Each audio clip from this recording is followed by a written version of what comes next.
Tonight, that man who tested positive for coronavirus, who was arrested after allegedly spitting on a security guard. This comes at a time when all of us have an elevated concern about hygiene, and with good reason.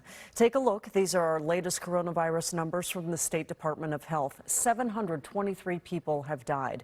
That is 12 more people since yesterday. There are nearly 13,000 confirmed cases.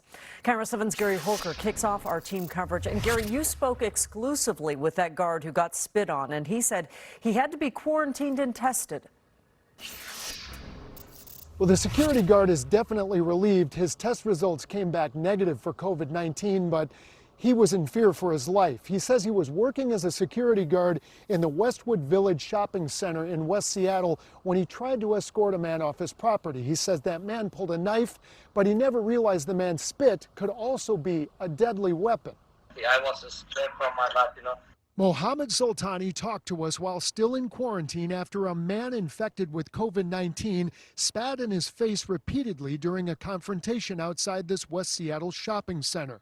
Soltani identified this man, 49-year-old Sarong's son, as the suspect who pulled a knife and started spitting when Soltani tried to stop Son from acting erratically in the parking lot. That the guy that he was spread on you, he's positive COVID-19. Seattle police say Son's fever was so high the King County Jail wouldn't let him in. Officers took Son to Harborview Medical Center where he tested positive for COVID-19 and is still there under police guard for treatment. I was worried about myself, my family, my kids. I have 2 kids. Were you wearing a mask, Mohammed, when this happened? Exactly, yes, sir. Soltani told me protective glasses and the mask he was wearing might have saved him, but he slept in his garage for days away from his family. He says his coronavirus test came back negative. Then I get happy. I came back to my family. Before that, I was stay away from them. I was away from them. I was staying in my storage. According to a former county prosecutor who reviewed the court documents, the dangerous act of spitting on the security guard in this case could be charged as a reckless infliction of substantial bodily harm, which is second-degree assault.